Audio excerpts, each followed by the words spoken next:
भगवान शिव के बारे में जब भी चर्चा होती है, हमारे मन में अनगिनत प्रश्न जन्म लेते हैं।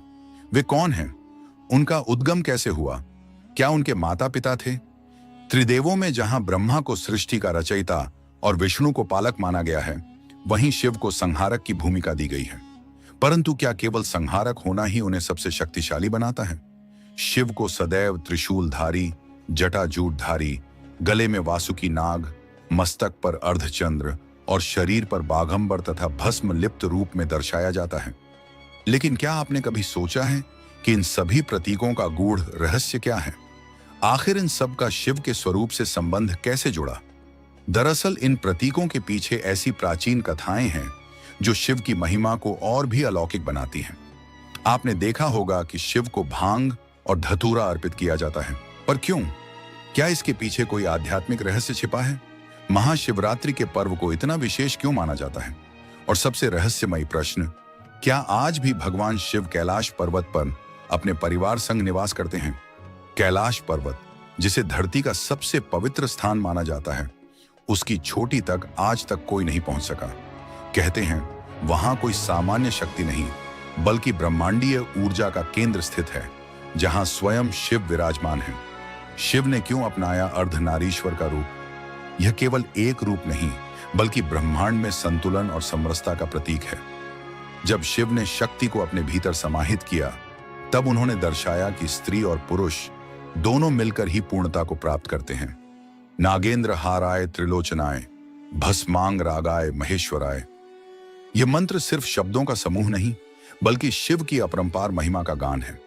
वह देव हैं जिनके गले में नाग विराजते हैं, जिनकी तीसरी आंख से संहार होता है और जो भभूत से लिप्त होकर मृत्यु को भी नियंत्रित करते हैं।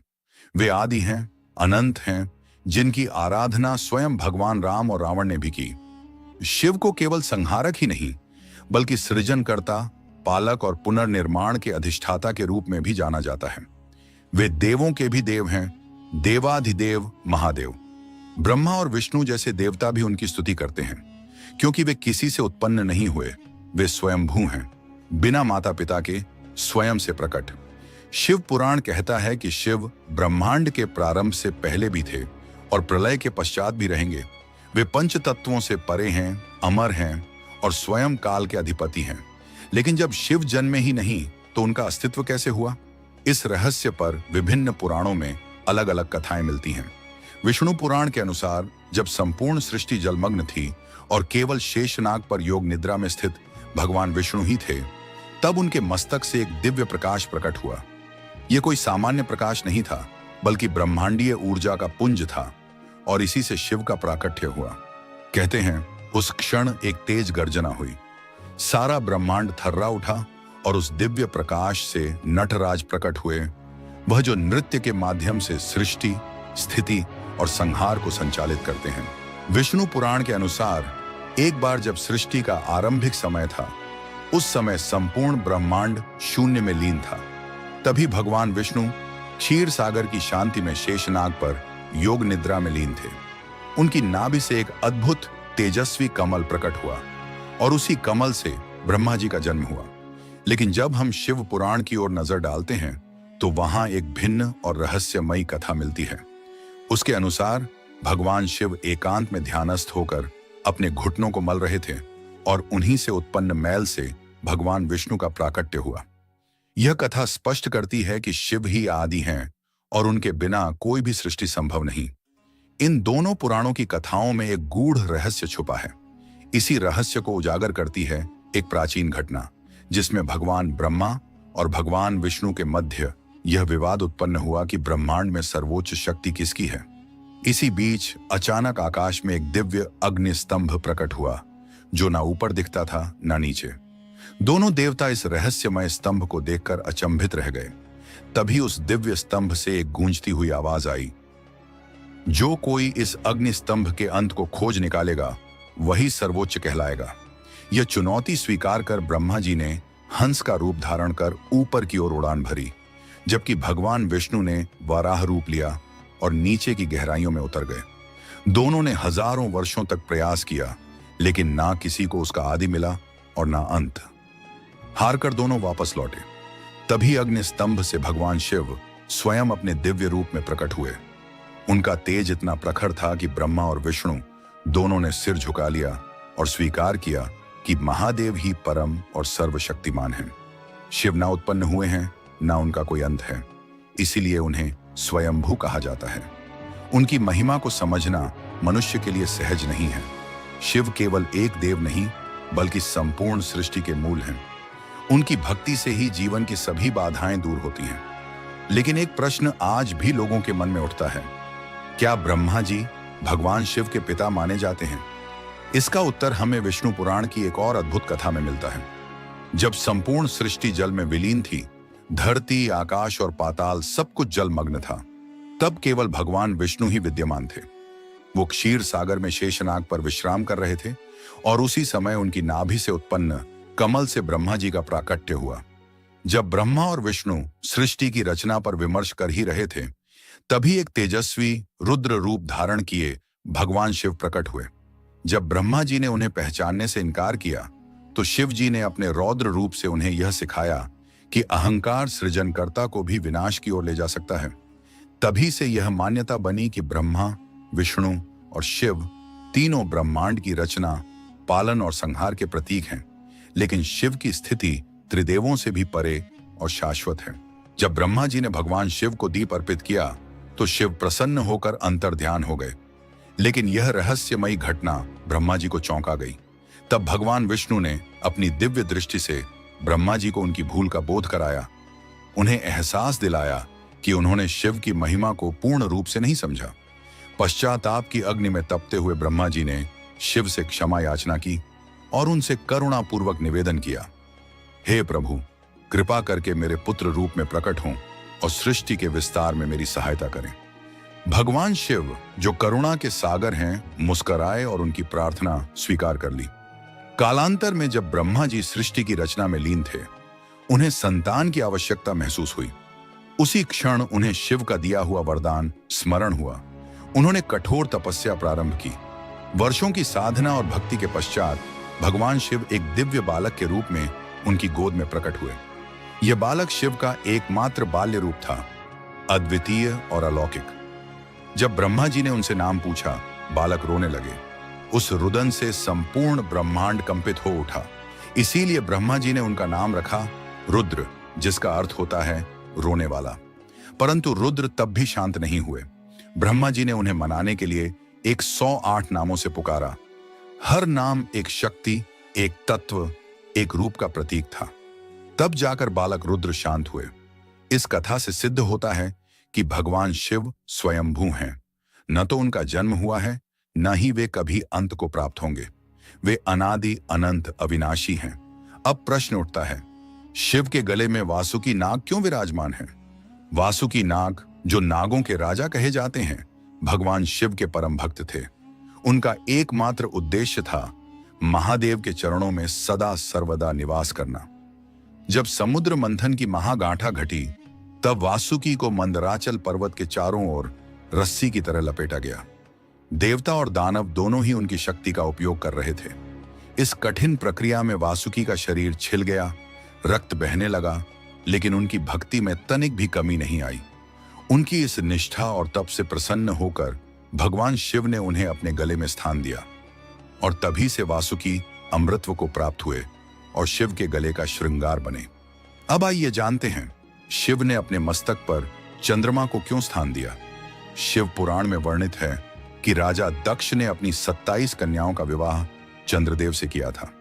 विवाह के समय चंद्रदेव ने वादा किया कि वे सभी पत्नियों को समान प्रेम और सम्मान देंगे, परंतु विवाह के पश्चात चंद्रमा केवल रोहिणी से अधिक प्रेम करने लगे। बाकी 26 पत्नियां उपेक्षित महसूस करने लगीं और उन्होंने अपने पिता दक्ष से शिकायत की। राजा दक्ष जब यह अन्याय जानकर क्रोधित हुए, तो उन्होंने चंद्रदेव को श्राप दे दिया, तुम क्षीण हो जाओगे, तुम्हारी ज्योति मिट जाएगी। इस श्राप से पीड़ित चंद्रदेव ने कई देवताओं से सहायता मांगी, लेकिन कोई समाधान न मिला। अंततः वे कैलाश पहुंचे और शिव के चरणों में गिर पड़े। उनकी करुण पुकार सुनकर महादेव ने उन्हें अपने मस्तक पर स्थान दिया, ताकि वे धीरे धीरे क्षीण होकर फिर पूर्ण हो सकें। यही से चंद्रमा के कृष्ण पक्ष और शुक्ल पक्ष की परंपरा शुरू हुई।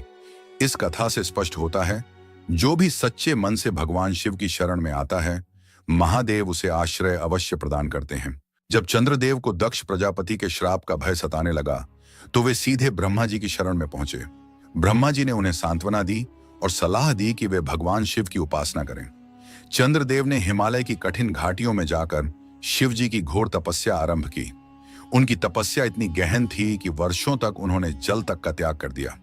अंततः भगवान शिव उनकी भक्ति से प्रसन्न हुए और प्रकट होकर उन्हें आशीर्वाद दिया। हे चंद्र, तुम पूर्ण रूप से नष्ट नहीं होगे। तुम प्रतिपदा से अमावस्या तक क्षीण होते जाओगे और पुनः पूर्णिमा तक बढ़ते जाओगे। इसी वरदान के कारण आज भी चंद्रमा हर महीने घटता और बढ़ता है। अमावस्या को जब वह लुप्त होता है और पूर्णिमा को जब वह संपूर्ण दिखता है, यह सब शिव की कृपा का ही परिणाम है। शिव ने चंद्र को अपने मस्तक पर स्थान देकर उन्हें अमृतत्व प्रदान किया। तभी से शिव को चंद्रशेखर कहा जाता है, जिसका अर्थ है जो चंद्र को अपने शीश पर धारण करते हैं। अब जानते हैं कि भगवान शिव अपने शरीर पर भस्म क्यों लगाते हैं। शिव पुराण की एक कथा के अनुसार प्राचीन काल में एक महातपस्वी आर्षि प्रणात गहन वन में तप कर रहे थे। वे केवल फल और वनस्पतियों पर जीवित रहते थे। एक दिन जब वे ध्यानस्थ होकर आश्रम की सफाई कर रहे थे, अचानक उनकी उंगली कट गई, परंतु रक्त की जगह वहां से पत्तों का रस बहने लगा। इस घटना ने उन्हें यह भ्रम दे दिया कि अब उनका शरीर पवित्र वनस्पति रस से बना है। वे स्वयं को सबसे शुद्ध समझने लगे और पूरे ब्रह्मांड में अपना बखान करने लगे। इस अहंकार को समाप्त करने के लिए भगवान शिव एक वृद्ध सन्यासी का रूप धारण करके उनके समक्ष प्रकट हुए। उस साधारण दिखने वाले वृद्ध की आंखों में गहराई थी, स्वर में गंभीरता और चेहरे पर ब्रह्मांडीय तेज। जब आर्षि प्रणात ने उनके दर्शन किए तो उन्हें अनुभव हुआ कि यह कोई साधारण सन्यासी नहीं, स्वयं भगवान शिव हैं। उन्होंने अपने घमंड का त्याग कर उनके चरणों में शीश नवाया। इस घटना के माध्यम से शिव ने यह सिद्ध किया कि शरीर की नहीं, आत्मा की पवित्रता ही सर्वोपरि है और भस्म, जो हर वस्तु का अंतिम सत्य है, वही सबसे पवित्र है। तभी से भगवान शिव अपने अंगों पर भस्म धारण करने लगे। इसीलिए वे भस्मधारी, भूतनाथ और वैराग्य के प्रतीक कहे जाते हैं। अब बात करते हैं भगवान शिव के दिव्य त्रिशूल की, जो केवल एक शस्त्र नहीं बल्कि सृष्टि, स्थिति और संहार का प्रतीक है। पुराणों में वर्णित है कि यह त्रिशूल भगवान शिव ने स्वयं अपनी ऊर्जा से बनाया था, परंतु एक अन्य कथा के अनुसार यह दिव्य अस्त्र उन्हें भगवान विश्वकर्मा द्वारा भेंट में प्राप्त हुआ। यह कथा जुड़ी है सूर्यदेव की प्रचंड ऊष्मा से। सूर्य की पत्नी संजना उनके तीव्र ताप को सहन नहीं कर पाई और अपने पिता विश्वकर्मा से समाधान की याचना की। विश्वकर्मा ने सूर्य की ऊर्जा को सीमित कर उसमें से कुछ अंश को निकाल लिया। इसी दिव्य ऊर्जा से उन्होंने त्रिशूल, चक्र और अन्य दिव्य अस्त्रों का निर्माण किया। त्रिशूल, जिसे शिव ने धारण किया, उनके 3 स्वरूपों का प्रतीक है: सृजन, पालन और संहार। जब शिव अपने त्रिशूल को उठाते हैं तो समस्त त्रिलोक कांप उठता है। यह त्रिशूल शिव के न्याय और धर्म की रक्षा का प्रतीक भी है। यह त्रिशूल का निर्माण भगवान शिव ने किया था, जिसे त्रिशूल के रूप में जाना जाता है। यह त्रिशूल इतना ताकतवर था कि उसे केवल महादेव ही संभाल सकते थे। त्रिशूल के 3 सिर त्रिगुणात्मक शक्तियों का प्रतीक हैं: सत, रज और तम। अब आइए डमरू के रहस्य पर चर्चा करें। पौराणिक मान्यताओं के अनुसार सृष्टि की शुरुआत में कोई ध्वनि नहीं थी। जब देवी सरस्वती प्रकट हुई तब ध्वनि का आरंभ हुआ, लेकिन उसमें कोई लय नहीं थी। तब भगवान शिव ने अपने डमरू को 14 बार बजाया, जिससे व्याकरण, संगीत, छंद और ताल की उत्पत्ति हुई। इस ध्वनि ने ब्रह्मांड में ऊर्जा का संचार किया, जिससे सृष्टि में जीवन और लय का अस्तित्व आया। कहा जाता है कि जब भगवान शिव तांडव नृत्य करते हैं और डमरू बजाते हैं, तो संपूर्ण सृष्टि में एक नई ऊर्जा और शक्ति का संचार होता है। इसके बाद हम नंदी के जन्म की कथा पर विचार करें। चिल्लाद मुनि, जो एक महान तपस्वी थे, अपने वंश को आगे बढ़ाने की चिंता से व्याकुल थे। उन्होंने भगवान शिव की कठिन तपस्या की और वरदान मांगा कि उन्हें ऐसा संतान प्राप्त हो जो जन्म और मृत्यु के बंधन से मुक्त हो। भगवान शिव उनकी तपस्या से प्रसन्न हुए और वचन दिया कि वह स्वयं उनके पुत्र के रूप में जन्म लेंगे। कुछ समय बाद शलादर नामक बालक का जन्म हुआ, जिसे उन्होंने नंदी नाम दिया। नंदी के पास अलौकिक शक्तियां थीं और वह बहुत ही ज्ञानवान बने। जब नंदी को संसार के नश्वर होने का ज्ञान हुआ, तो वह बहुत दुखी हो गए। तब भगवान शिव ने उन्हें अमृता का वरदान दिया और अपनी सवारी बना लिया। यही कारण है कि हर शिव मंदिर में नंदी की मूर्ति शिवलिंग के सामने स्थापित की जाती है। अब सवाल यह उठता है कि भगवान शिव को भांग का प्रसाद क्यों चढ़ाया जाता है। धार्मिक कथाओं के अनुसार जब समुद्र मंथन से विष उत्पन्न हुआ तो भगवान शिव ने उसे अपने गले में धारण कर लिया ताकि सृष्टि की रक्षा की जा सके। वह विष इतना तीव्र था कि शिव के गले में जलन हो गई। तब माता पार्वती ने इस जलन को शांत करने के लिए भगवान शिव को भांग अर्पित की। आयुर्वेद के अनुसार भांग के पत्तों में औषधीय गुण होते हैं जो शरीर को शीतलता प्रदान करते हैं। हालांकि यह भी कहा गया है कि भांग का अति सेवन मानसिक स्थिति को प्रभावित कर सकता है। आजकल कुछ लोग भक्ति के नाम पर भांग और नशीले पदार्थों का सेवन करते हैं, जो अक्सर एक बुरी लत का रूप ले लेता है। अब महाशिवरात्रि के महत्व पर ध्यान दें। शास्त्रों के अनुसार यह वह पावन दिन है जब भगवान शिव और माता पार्वती का विवाह हुआ था। इस दिन शिव भक्त विशेष पूजा अर्चना करते हैं, रात्रि जागरण करते हैं और उपवास रखते हैं। महाशिवरात्रि का आयोजन केवल एक धार्मिक अनुष्ठान नहीं है, बल्कि यह एक गहरी आध्यात्मिक यात्रा का प्रतीक है, जहां भक्त भगवान शिव की कृपा प्राप्त करने के लिए दिन रात की साधना करते हैं। महाशिवरात्रि का व्रत करने से वैवाहिक जीवन में आई समस्याओं का निवारण होता है और जीवन में सुख समृद्धि का आगमन होता है। एक और कथा के अनुसार महाशिवरात्रि वह पवित्र रात्रि है जब भगवान शिव ने स्वयं शिवलिंग रूप में प्रकट होकर सृष्टि के संतुलन की स्थापना की थी। अब आइए कैलाश पर्वत के रहस्य पर विचार करें। शिव पुराण के अनुसार जब सृष्टि की रचना हुई तब भगवान शिव ने ध्यान में मग्न होकर एक दिव्य पर्वत की उत्पत्ति की जिसे सुमेरु कहा गया। लेकिन जब देवासुर संग्राम के दौरान सुमेरु पर्वत क्षतिग्रस्त हुआ तब शिवजी ने अपनी तीसरी आंख की अग्नि से कैलाश पर्वत का निर्माण किया। कैलाश पर्वत और मानसरोवर झील के पास एक रहस्यमयी ध्वनि सुनाई देती है जो ओम की गूंज जैसी प्रतीत होती है। वैज्ञानिक इसे एक प्राकृतिक घटना मानते हैं, लेकिन साधक इसे आध्यात्मिक ऊर्जा का संकेत मानते हैं। इसके अलावा कैलाश पर्वत का एक और रहस्य यह है कि सूर्य पश्चिम में ढलते समय पर्वत की छाया से स्वस्तिक का स्वरूप बनता है, जो हिंदू धर्म में शुभता का प्रतीक माना जाता है। वहीं जब इसे दक्षिण दिशा से देखा जाता है तो बर्फ पर ओम का चिन्ह स्पष्ट रूप से उभरता है। यह संकेत करता है कि यह स्थान केवल एक पर्वत नहीं बल्कि दिव्य शक्ति का केंद्र है। इस रहस्यमयी पर्वत के साथ एक और कथा जुड़ी हुई है जो हिम मानव यति की है। कई सालों से लोग हिमालय में इस विशालकाय प्राणी को देखने का दावा करते रहे हैं। वैज्ञानिकों ने इस पर शोध किए हैं, लेकिन अब तक कोई ठोस प्रमाण नहीं मिला। कुछ इसे हिमालय भालू मानते हैं तो कुछ इसे एक प्राचीन मानव जाति का अवशेष मानते हैं। यह रहस्य आज भी अनसुलझा है। कैलाश पर्वत के ये सभी रहस्य इसे एक अद्वितीय आध्यात्मिक स्थल बनाते हैं, जहां विज्ञान और आस्था के बीच की खाई और भी गहरी होती जाती है। कैलाश पर्वत, जो अपनी अद्वितीय और रहस्यमयी आभा के लिए प्रसिद्ध है, केवल एक पर्वत नहीं बल्कि आध्यात्मिकता और प्रकृति के अद्भुत संगम का प्रतीक है। इस पर्वत पर बर्फ गिरने के बाद दक्षिण दिशा से देखने पर उसके प्राकृतिक संरचनाओं के कारण ओम का प्रतीक बनता है। यह वही ओम है जिसे हिंदू धर्म में परमात्मा और ब्रह्मांडी ऊर्जा का प्रतीक माना जाता है। इस दिव्य आकृति को देखकर ऐसा लगता है मानो भगवान शिव की उपस्थिति स्वयं इस स्थान पर है। कैलाश पर्वत को लेकर एक और पुरानी कथा है जिसमें कहा गया है कि भगवान शिव स्वयं इस पर्वत पर निवास करते हैं। यह पर्वत उन सभी साधकों के लिए एक पवित्र स्थान है जो आत्मज्ञान प्राप्त करना चाहते हैं। ऐसी मान्यता है कि जो व्यक्ति कैलाश पर्वत के दर्शन करता है वह अपने जीवन में आत्म शांति और मुक्ति प्राप्त करता है। यह रहस्यमय पर्वत न केवल धार्मिक दृष्टिकोण से महत्वपूर्ण है, बल्कि यह प्राकृतिक रूप से भी अनूठा है और इसके अस्तित्व से जुड़े रहस्यों का सुलझना एक अद्भुत यात्रा का हिस्सा बनता है। कैलाश पर्वत एक अनसुलझा रहस्य। प्राचीन पुराणों और महाकाव्यों में कैलाश पर्वत को स्वर्ग का द्वार माना गया है। मान्यता है कि पांडव अपनी अंतिम यात्रा के दौरान मोक्ष की प्राप्ति के लिए कैलाश पर्वत की ओर बढ़े थे, जहां धर्मराज युधिष्ठिर ने सत्य और धर्म के कारण स्वर्ग में प्रवेश किया। यह पर्वत न केवल हिंदू धर्म के लिए बल्कि बौद्ध, जैन और तिब्बती बौद्ध धर्म के अनुयायियों के लिए भी अत्यंत पवित्र स्थल है। कैलाश पर्वत की पवित्रता के बारे में अनगिनत कथाएं प्रचलित हैं। और हर एक में इस पर्वत की रहस्यमय महिमा का बखान किया गया है।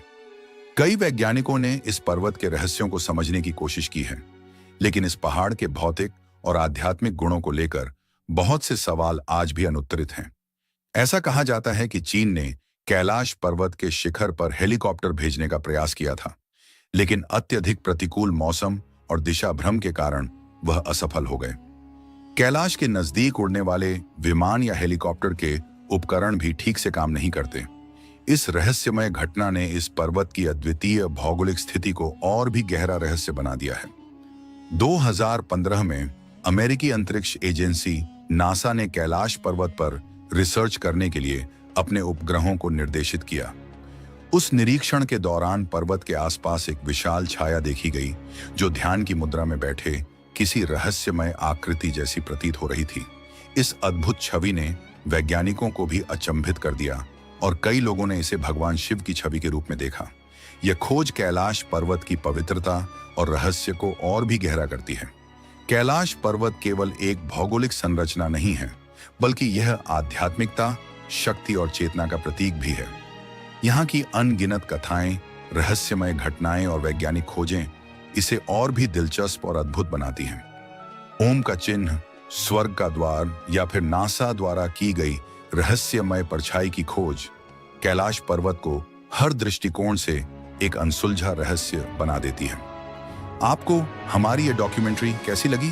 कृपया कमेंट करके हमें अपनी राय बताएं और हमारे चैनल को सब्सक्राइब कर हमारा हौसला बढ़ाएं। हम अगले वीडियो में मिलेंगे, तब तक के लिए जय हिंद।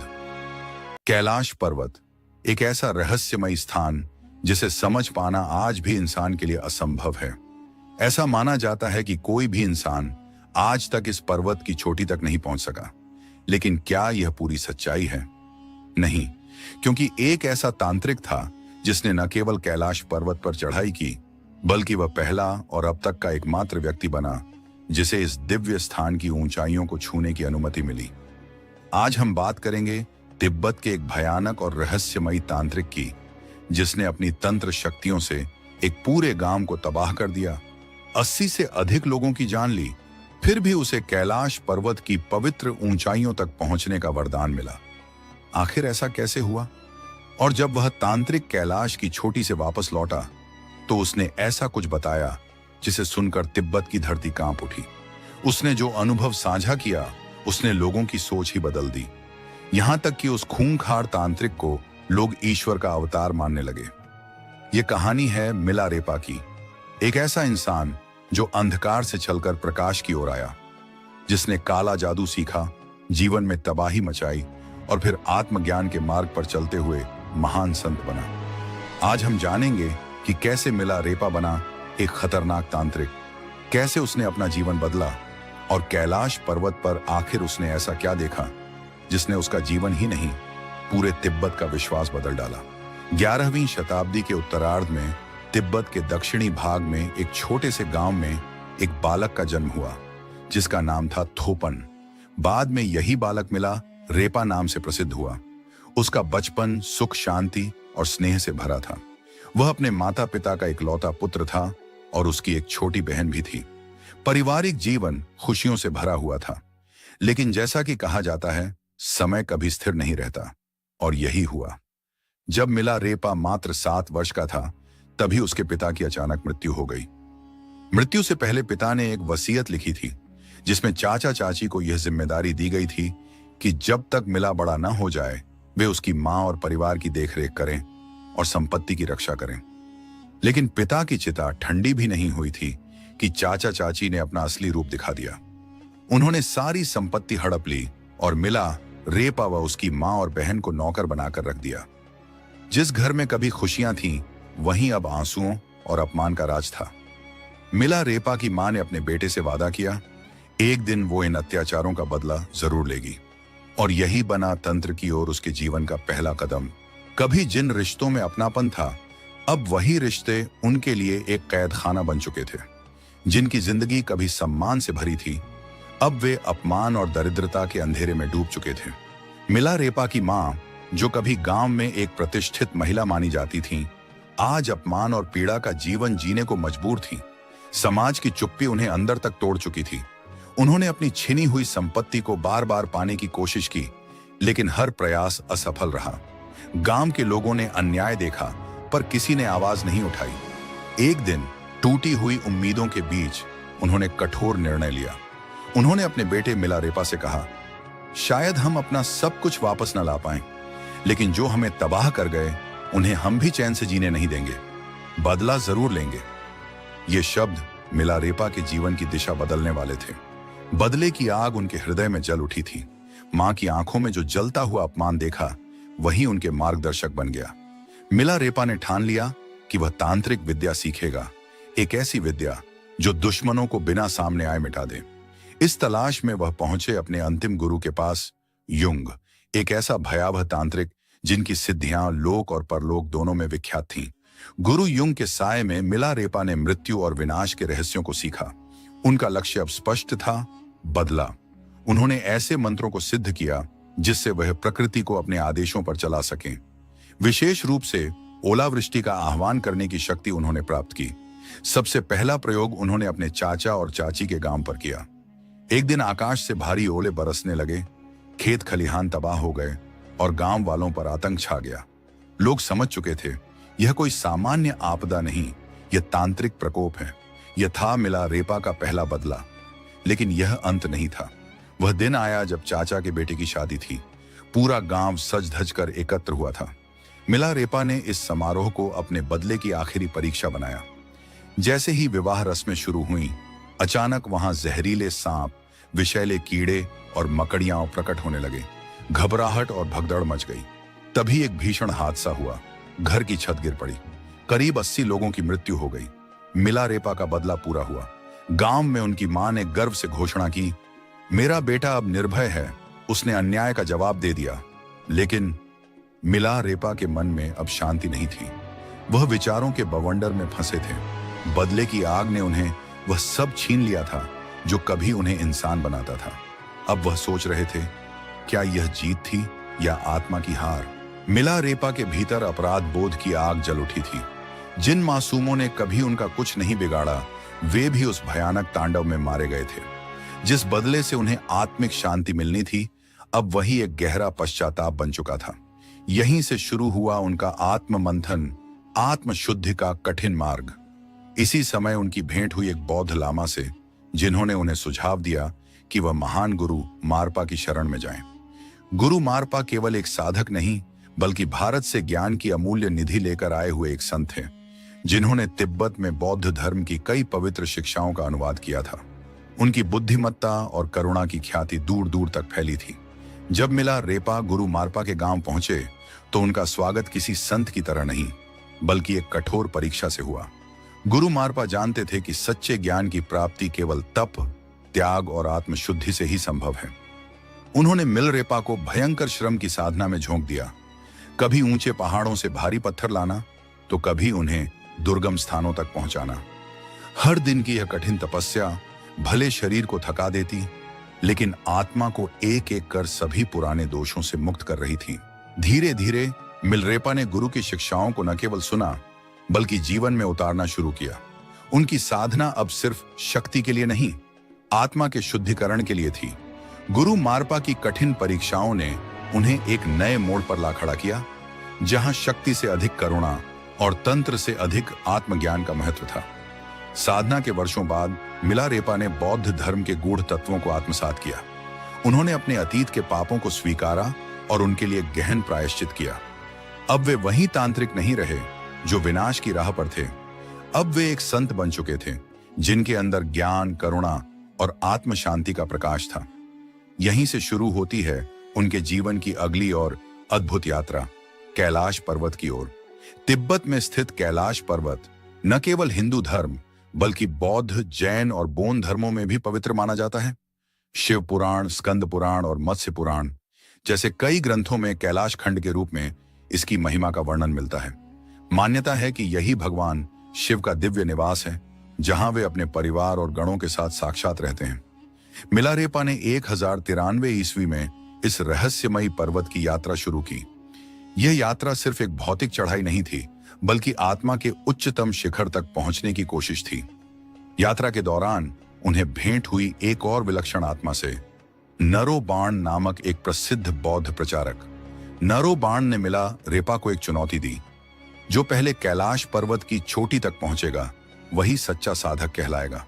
अब यह सिर्फ एक चढ़ाई नहीं थी, यह एक आध्यात्मिक दौड़ थी जो न केवल शरीर की ताकत बल्कि आत्मा की गहराई की परीक्षा लेने वाली थी। जो भी कैलाश पर्वत की चोटी तक पहुंचेगा उसे इस पवित्र धाम पर आध्यात्मिक अधिकार प्राप्त होगा। यह कोई साधारण चुनौती नहीं थी, बल्कि एक आध्यात्मिक युद्ध की घोषणा थी। नरोबाण जी ने तुरंत ही पर्वत की कठिन चढ़ाई शुरू कर दी। वे निरंतर आगे बढ़ते रहे, बर्फीले तूफानों और तीव्र हवाओं को चीरते हुए। दूसरी ओर मिलारेपा कुछ समय के लिए ध्यान मुद्रा में स्थिर हो गए, जैसे वह पर्वत की आत्मा से संवाद कर रहे हों। जब नरोबाण जी चोटी के समीप पहुंचे, तभी सूर्य की पहली किरण उनके चेहरे पर पड़ी। यह कोई साधारण प्रकाश नहीं था। वह किरण इतनी तीव्र, इतनी तेजस्वी थी कि उनकी आंखें झपकने लगीं और वे पीछे हटने को मजबूर हो गए। इसी क्षण मिलारेपा ध्यान से उठे और बिना किसी अवरोध के चोटी की ओर बढ़ चले। अंततः वे नरोबाण जी से पहले कैलाश की चोटी पर पहुंच गए। यह केवल शारीरिक विजय नहीं थी, यह मिलारेपा की आत्मिक शक्ति और सिद्धियों की विजय थी। यह पर्वतारोहण एक रहस्य बन गया, एक आध्यात्मिक लीला। चोटी पर पहुंचकर मिलारेपा ने कुछ ऐसे अनुभव किए जिन्हें शब्दों में पिरोना असंभव है। उन्होंने कहा, कैलाश पर्वत साधारण मानव के लिए नहीं है, यह स्वयं महादेव का निवास है।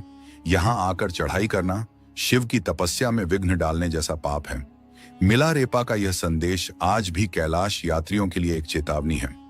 केवल वही यहां चढ़ने का प्रयास करें जो आत्मा की गहराइयों में उतर चुके हों, जिन्होंने साधना की चरम सीमाएं छू ली हों। एक और रहस्य यह है कि कैलाश पर्वत की तलहटी में समय की गति सामान्य नहीं है। ऐसा कहा जाता है कि यहाँ एक दिन धरती के 1 माह के बराबर होता है। अर्थात यहाँ यदि आप एक दिन रुकें तो आपके शरीर पर 1 महीने का असर दिखेगा। वैज्ञानिक भाषा में इसे फास्ट एजिंग कहा जाता है, यानी शरीर की कोशिकाएं अत्यधिक तेजी से क्षरण करती हैं। उदाहरण के लिए, यदि सामान्यतः 1 महीने में नाखून 4 बार काटने पड़ते हैं, तो यहाँ एक ही दिन में 4 बार काटने की जरूरत पड़ सकती है। कैलाश की इस दिव्य यात्रा के बाद मिलारेपा की साधना एक नए शिखर पर पहुंच गई। उन्होंने आत्मज्ञान की वो ऊंचाइयां छू ली जहां से जीवन और मृत्यु का भेद मिट जाता है। उन्होंने अपने शिष्यों को भी ध्यान, तपस्या और गूढ़ विद्याओं की शिक्षा दी ताकि वे भी आत्मा की रोशनी में प्रवेश कर सकें। इन्हीं आध्यात्मिक उपलब्धियों के बाद शुरू हुआ उनके जीवन का अंतिम अध्याय। एक दिन उन्हें एक ग्रामीण विवाह समारोह में आमंत्रित किया गया। उनके स्वागत के लिए एक विशेष आसन सजाया गया। उसी समारोह में एक धनवान पंडित भी उपस्थित था जो मिलारेपा की ख्याति से ईर्ष्या करता था। तैयारियों को देखकर हर कोई चकित था। जब मिलारेपा ध्यानमग्न मुद्रा में उस आसन पर बैठे तो वहां उपस्थित एक घमंडी पंडित ने व्यंग्य से कहा, इस भिक्षु के लिए इतनी भव्य तैयारी, क्या यह मुझसे बड़ा ज्ञानी है? पंडित सीधे मिलारेपा के पास आया और अहंकार में डूबे स्वर में बोला, मैंने सुना है कि तुम बहुत ज्ञानी हो, तो इन ग्रंथों को पढ़कर साबित करो कि तुम्हारा ज्ञान कितना गहरा है। मिलारेपा ने शांत स्वर में उत्तर दिया, सच्चा ज्ञान किताबों से नहीं, अनुभव और आत्म साक्षात्कार से आता है, इसलिए मैं इन सांसारिक पुस्तकों को नहीं पढ़ता। पंडित हंसा और बोला, मैं जानता था कि तुम यही कहोगे, मैं तो तुम्हारा सच सामने लाने ही आया हूं। वह बदतमीजी से बोलने लगा, जिससे उपस्थित लोग असहज हो गए। कुछ लोगों ने उसे रोकने की कोशिश की, लेकिन वह और अधिक क्रोधित होकर वहां से चला गया। उसके भीतर अब ईर्ष्या और द्वेष की आग जल उठी थी। उसने बदले की भावना से एक षड्यंत्र रचा, मिलारेपा की हत्या का। एक गरीब महिला को लालच देकर उसने कहा, अगर तुम मिलारेपा को यह विष मिला दही खिला दो तो मैं तुम्हें हीरे का हार दूंगा और शादी का वादा भी करता हूं।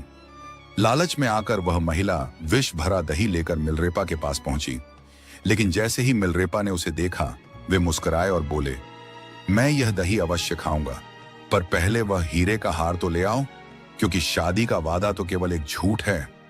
महिला डर के मारे लौट गई और पंडित को सब कुछ बता दिया। तब पंडित ने हार उसे सौंपा और फिर से भेजा। इस बार वह हार लेकर आई और मिलारेपा ने मुस्कुराकर वह विषयुक्त दही स्वीकार कर लिया। जैसे ही उन्होंने दही खाया, महिला रोते हुए उनके चरणों में गिर पड़ी और क्षमा मांगने लगी। मिलरेपा ने स्नेह से कहा, डर मत, मेरा समय पूरा हो गया है। यह केवल देह का अंत है, आत्मा का नहीं।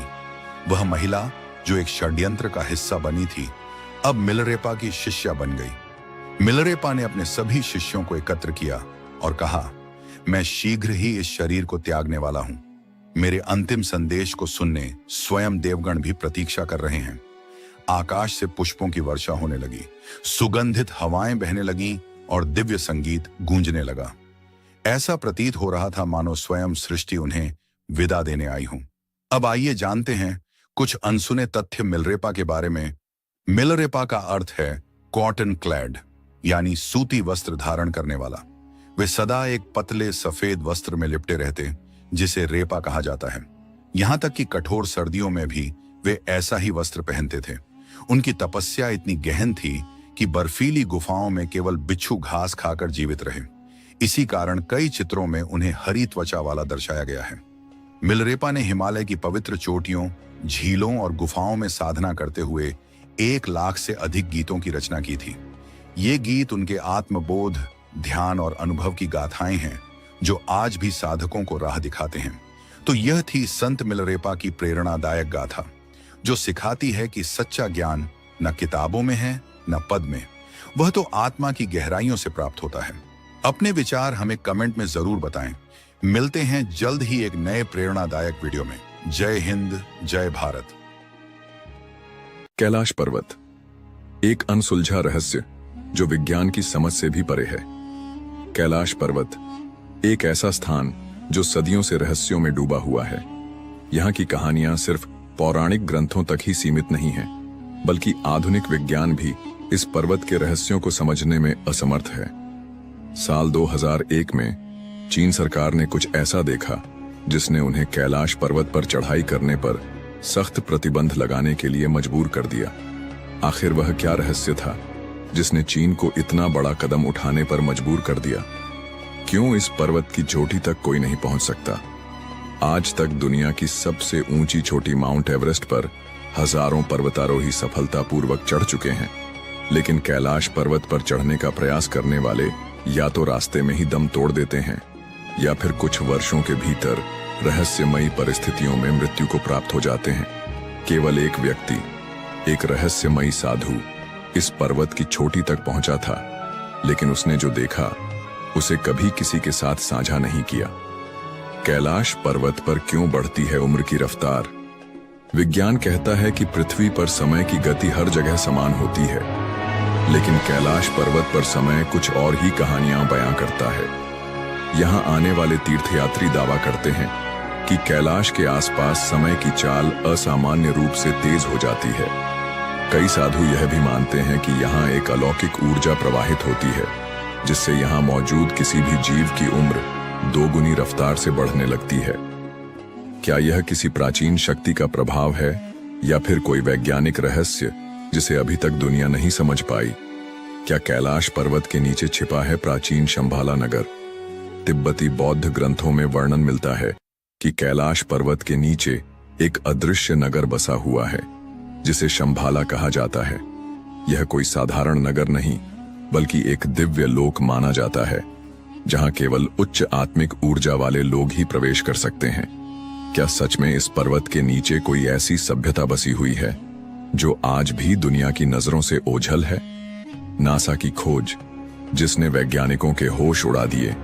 अमेरिकी अंतरिक्ष एजेंसी नासा ने जब कैलाश पर्वत की ऊंचाई और उसकी संरचना का अध्ययन किया, तो उन्हें कुछ ऐसा देखने को मिला जो किसी साधारण पर्वत में नहीं पाया जाता।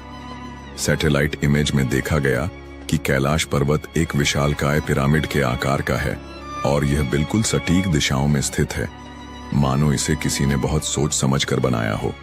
क्या यह कोई प्राकृतिक संरचना है या किसी प्राचीन सभ्यता द्वारा निर्मित एक दिव्य संरचना?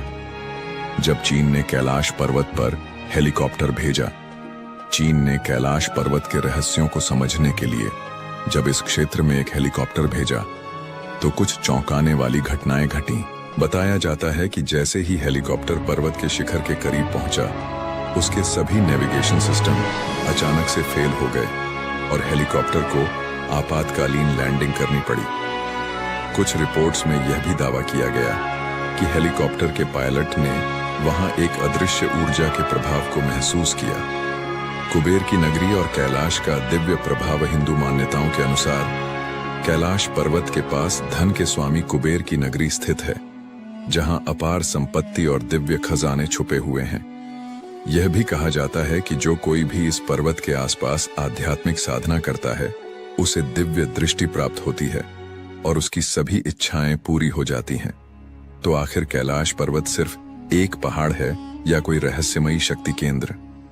क्या यहाँ कोई प्राचीन सभ्यता मौजूद है या फिर यह कोई दैवीय संरचना है?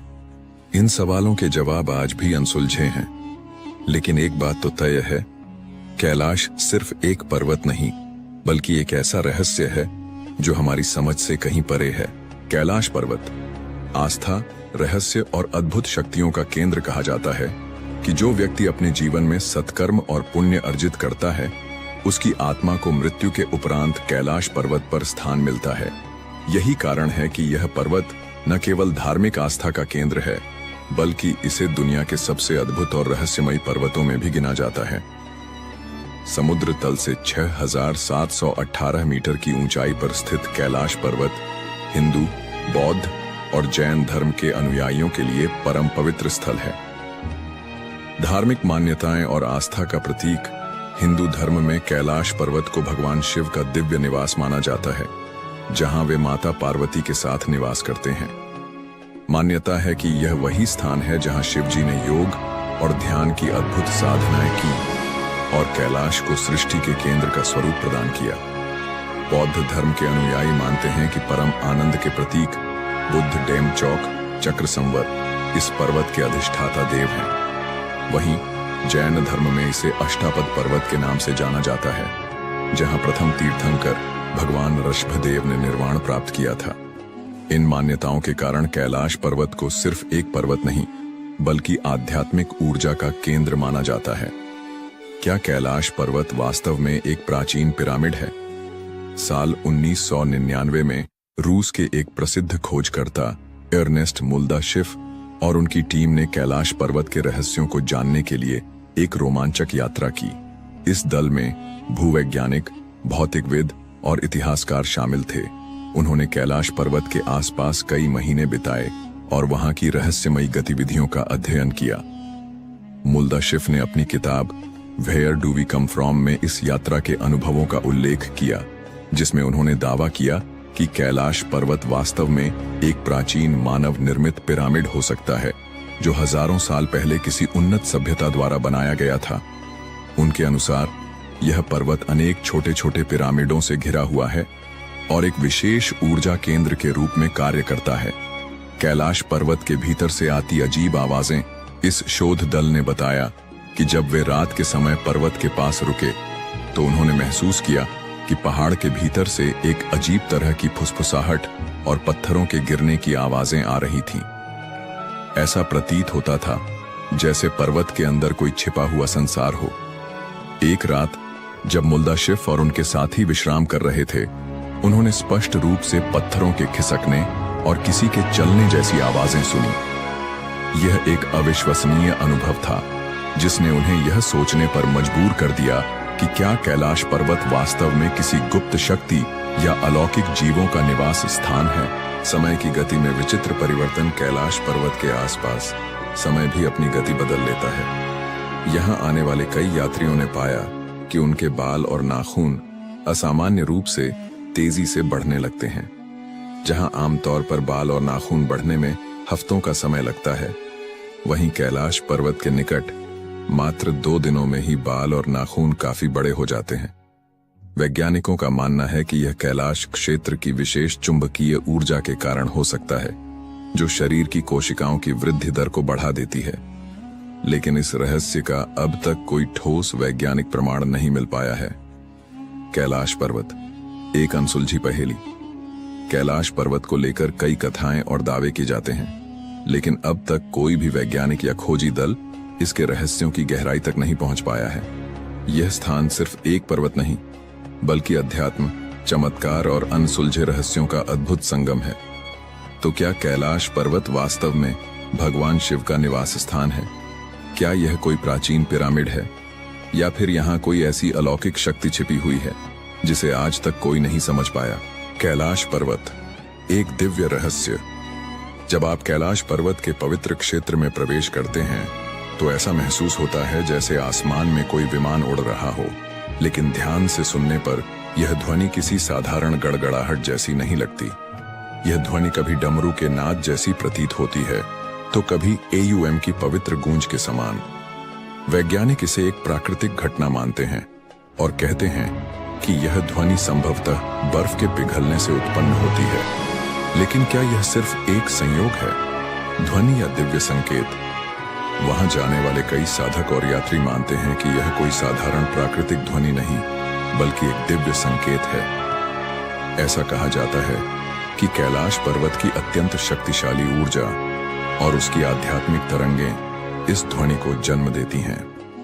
तिब्बती ग्रंथों में भी उल्लेख मिलता है कि इस पर्वत के आसपास एक अदृश्य कंपन रहता है जो केवल साधना में लीन योगियों को अनुभव होता है।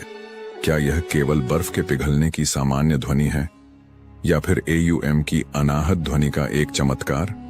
यह प्रश्न आज भी अनसुलझा है और शायद यही कैलाश पर्वत के रहस्य को और भी गहराई से जोड़ता है। रात में चमकती अद्भुत रोशनियां, कैलाश पर्वत की रहस्यमयी घटनाएं केवल ध्वनियों तक सीमित नहीं हैं। कई यात्रियों ने दावा किया है कि उन्होंने रात के समय पर्वत के चारों ओर 7 अलग अलग रंगों की रहस्यमयी रोशनी देखी है। नासा के वैज्ञानिकों का मानना है कि कैलाश पर्वत के आसपास का शक्तिशाली चुंबकीय बल और वायुमंडलीय ऊर्जा मिलकर इस अद्भुत प्रकाश का निर्माण कर सकते हैं। लेकिन फिर भी यह प्रश्न बना रहता है, क्या यह केवल विज्ञान की व्याख्या के भीतर सीमित है या फिर इस पवित्र पर्वत की दैवीय शक्तियों का कोई संकेत? हिम मानव, मिथक या वास्तविकता? क्या आपने हिम मानव या यति की कहानियां सुनी हैं? यह एक रहस्यमयी विशालकाय प्राणी है जिसे कैलाश पर्वत और हिमालय के दुर्गम क्षेत्रों में देखा गया है। वर्षों से इस क्षेत्र में रहने वाले लोग दावा करते हैं कि उन्होंने अपनी आंखों से इस विचित्र प्राणी को देखा है। लेकिन क्या यह एक विशाल भालू है, कोई अज्ञात जंगली मानव या फिर किसी प्राचीन युग का अंतिम अवशेष? तिब्बती और नेपाली मान्यताओं के अनुसार यह हिम मानव कैलाश पर्वत के आसपास घूमता है और कभी-कभी साधुओं और यात्रियों के दर्शन भी देता है। कुछ इसे एक भूरा भालू मानते हैं तो कुछ इसे एक विलुप्त होती जाति का अंतिम अस्तित्व कहते हैं। यहाँ तक कि कुछ कथाओं में इसे एक शक्तिशाली जीव बताया गया है जो दुर्गम इलाकों में रहकर साधकों और तपस्वियों की रक्षा करता है। वैज्ञानिक इस रहस्य को सुलझाने की कोशिश कर रहे हैं। कुछ शोधकर्ताओं का मानना है कि हिम मानव वास्तव में निएंडरथल मानव के अवशेष हो सकते हैं जो अब भी इन बर्फीले क्षेत्रों में जीवित हैं। लेकिन यह केवल एक परिकल्पना है क्योंकि आज तक हिम मानव के कोई ठोस प्रमाण नहीं मिले हैं। क्या कैलाश पृथ्वी का केंद्र बिंदु है? कई प्राचीन ग्रंथों और धार्मिक मान्यताओं के अनुसार कैलाश पर्वत को अक्षमहोर, एक्सिस मुंडी कहा जाता है। यह वह स्थान माना जाता है जहां स्वर्ग और पृथ्वी का मिलन होता है। हिंदू धर्म, बौद्ध धर्म, जैन धर्म और बोन परंपरा में कैलाश को सृष्टि का केंद्र बताया गया है। तिब्बती ग्रंथों में उल्लेख मिलता है कि कैलाश पर्वत के चारों दिशाओं में 4 रहस्यमयी नदियां निकलती हैं जो 4 अलग अलग दिशाओं में बहती हैं। यह तथ्य आधुनिक वैज्ञानिकों को भी चौंकाता है क्योंकि विश्व के किसी अन्य स्थान पर ऐसा प्राकृतिक घटनाक्रम नहीं पाया जाता। कैलाश पर्वत न केवल एक तीर्थ स्थल है बल्कि यह एक ऐसा स्थान भी है जो समय, भौतिकी और आध्यात्मिकता के रहस्यों को अपने अंदर समेटे हुए है। क्या यह केवल एक पौराणिक कथा है या फिर इस स्थान पर वास्तव में कोई दिव्य शक्ति कार्य कर रही है? यह रहस्य आज भी अनसुलझा है। आपका क्या मानना है? क्या कैलाश पर्वत की यह ध्वनि मात्र एक प्राकृतिक घटना है या फिर यह किसी दैवीय शक्ति का प्रमाण? क्या हिम मानव सच में मौजूद है या यह केवल कहानियों और किंवदंतियों का हिस्सा है? और क्या कैलाश पर्वत पृथ्वी का आध्यात्मिक केंद्र है? इसका उत्तर खोजने के लिए हमें विज्ञान और आध्यात्मिकता के बीच संतुलन बनाना होगा। लेकिन एक बात निश्चित है, कैलाश पर्वत का रहस्य आज भी उतना ही गहरा है जितना हजारों साल पहले था। कैलाश पर्वत का अद्भुत रहस्य। समय की गति और रहस्यमय झीलें। कैलाश पर्वत सदियों से रहस्य, आध्यात्म और चमत्कारों का केंद्र रहा है। यह केवल एक पर्वत नहीं, बल्कि एक ऐसा स्थान है जहां प्रकृति के नियम भी विचित्र ढंग से कार्य करते हैं। कहते हैं कि यहां समय की गति सामान्य नहीं रहती। जो कुछ हफ्तों में घटित होना चाहिए वह यहां चंद दिनों में ही पूरा हो जाता है।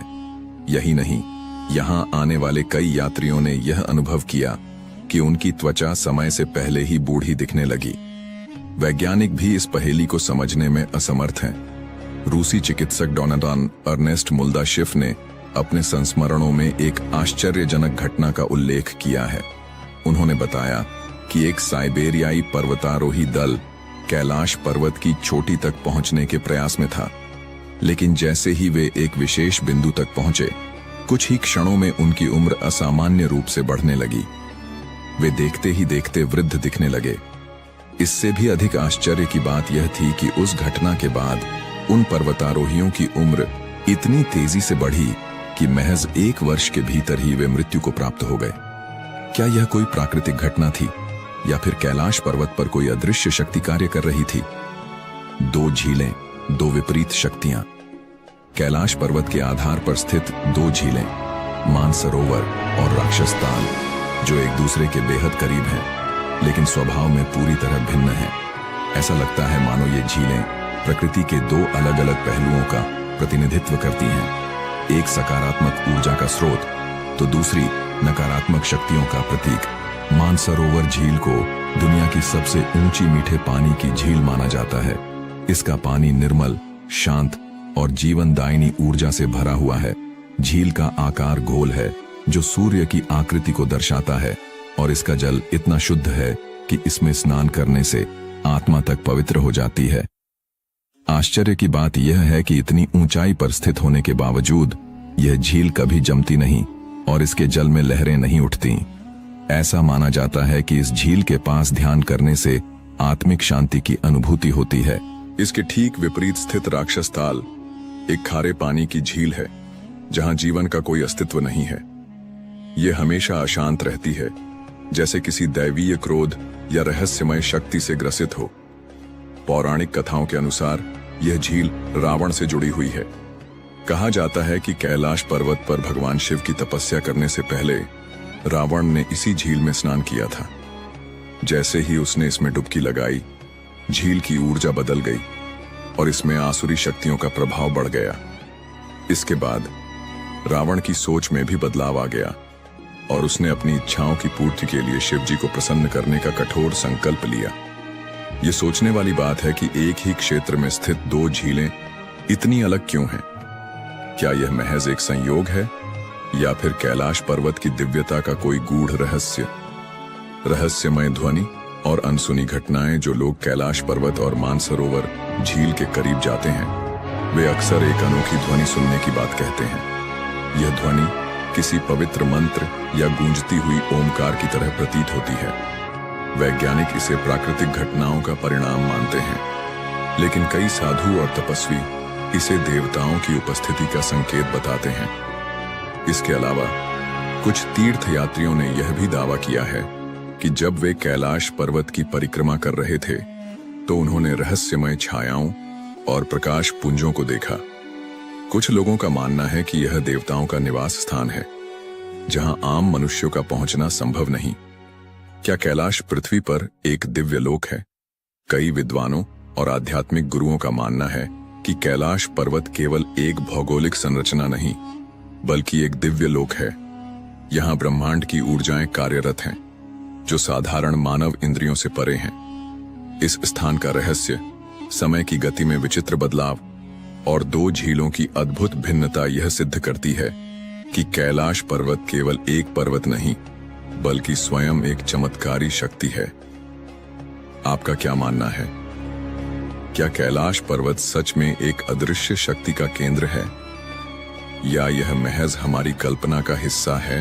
रहस्यमय कैलाश पर्वत, जहां विज्ञान भी चौंक जाता है। कैलाश पर्वत, जिसे भगवान शिव का दिव्य निवास कहा जाता है, सदियों से आस्था, रहस्य और अध्यात्म का केंद्र बना हुआ है। इस पवित्र पर्वत पर चढ़ाई करने की अंतिम कोशिश वर्ष 2001 में हुई थी, जब चीन ने अपनी ओर से स्पेन की एक पर्वतारोही टीम को इसकी चोटी तक पहुंचने की अनुमति दी थी। लेकिन आश्चर्य की बात यह है कि अत्याधुनिक उपकरणों और पूरी तैयारी के बावजूद यह टीम भी कैलाश की चोटी तक नहीं पहुंच सकी। ऐसा कहा जाता है कि यह केवल एक पर्वत नहीं, बल्कि एक दैवीय शक्ति का केंद्र है, जहां साधारण मानव के लिए प्रवेश करना संभव नहीं। इसी मान्यता के चलते चीन ने भी इस पर्वत पर चढ़ाई करने पर पूरी तरह से प्रतिबंध लगा दिया। क्यों है कैलाश पर्वत अद्भुत? कैलाश हमें यह याद दिलाता है कि दुनिया में कुछ चीजें इंसानी दायरे से बाहर होती हैं। केवल भौतिक शक्ति से इस पर्वत को जीतना संभव नहीं, बल्कि यहाँ पहुंचने के लिए आध्यात्मिक ऊर्जा और परम चेतना की आवश्यकता होती है। शायद यही कारण है कि आज तक कोई भी इसकी चोटी पर पैर नहीं रख सका। कैलाश की रहस्यमयी छाया, स्वस्तिक और AUM का प्रकट होना, कैलाश पर्वत पर घटने वाली कुछ घटनाएं विज्ञान को भी चुनौती देती हैं। जब सूर्य इस पर्वत के पीछे ढलता है तो इसकी छाया में एक अद्भुत स्वस्तिक का प्रतीक उभरता है। यह वही स्वस्तिक है जिसे हिंदू धर्म में शुभता और समृद्धि का प्रतीक माना जाता है। यह दृश्य ऐसा प्रतीत होता है जैसे भगवान शिव और सूर्यदेव के बीच कोई आध्यात्मिक संवाद स्थापित हो रहा हो। इसके अलावा जब कैलाश पर्वत पर बर्फ गिरती है तो उसकी संरचना से दक्षिण दिशा से देखने पर AUM, ओम का दिव्य चिन्ह उभरता है। यह वही AUM है जो ब्रह्मांड की आदिशक्ति और चेतना का प्रतीक माना जाता है। इस दृश्य को देखकर ऐसा लगता है मानो स्वयं प्रकृति और आध्यात्मिकता का संगम इस पर्वत पर सजीव हो उठा हो। क्या कैलाश पर्वत स्वर्ग की सीढ़ी है? प्राचीन ग्रंथों में कहा गया है कि कैलाश पर्वत केवल एक पर्वत नहीं, बल्कि स्वर्ग और पृथ्वी के बीच एक पवित्र धुरी है। रामायण के अनुसार रावण ने इस पर्वत पर स्वर्ग तक पहुंचने के लिए एक सीढ़ी बनाने का प्रयास किया था। हालांकि भगवान शिव की कृपा से यह प्रयास असफल रहा। महाभारत में भी इसका उल्लेख मिलता है, जहां पांडव और द्रौपदी मोक्ष प्राप्ति के लिए कैलाश पर्वत की ओर बढ़ते हैं। यह माना जाता है कि जो भी इस पर्वत के रहस्यों को समझने और आत्मसात करने में सफल होता है, वह जन्म मृत्यु के चक्र से मुक्त होकर परम धाम की ओर चला जाता है। क्या कैलाश एक ऊर्जा स्तंभ है? कुछ वैज्ञानिकों का मानना है कि कैलाश पर्वत केवल एक साधारण पर्वत नहीं, बल्कि एक ऊर्जा स्तंभ, एनर्जी एक्सिस है, जिससे एक अदृश्य कंपन, वाइब्रेशनल फ्रीक्वेंसी निकलता है। कुछ लोगों का तो यह भी दावा है कि कैलाश पर्वत के पास पहुंचने पर समय का एहसास बदलने लगता है। यात्री बताते हैं कि यहाँ घड़ियां तेज चलने लगती हैं, शरीर पर अजीब ऊर्जा का प्रभाव महसूस होता है और यहाँ तक कि कई लोगों के बाल और नाखून असामान्य रूप से तेजी से बढ़ने लगते हैं। क्या कैलाश इंसान की पहुंच से परे रहेगा? इतिहास गवाह है कि जितनी भी पर्वतारोहण टीमों ने कैलाश की चोटी पर पहुंचने की कोशिश की, उन्हें किसी न किसी अदृश्य शक्ति ने रोक दिया। यह केवल एक साधारण पहाड़ नहीं, बल्कि शिव का धाम है, जहां प्रवेश करने के लिए केवल शारीरिक बल नहीं, बल्कि आध्यात्मिक शुद्धता की आवश्यकता होती है। शायद यही कारण है कि आज तक कोई भी इस पर्वत की चोटी पर कदम नहीं रख सका। तो क्या कैलाश हमेशा के लिए मानव सभ्यता की पहुंच से परे रहेगा, या फिर भविष्य में कोई इसका रहस्य खोल सकेगा? यह तो आने वाला समय ही बताएगा।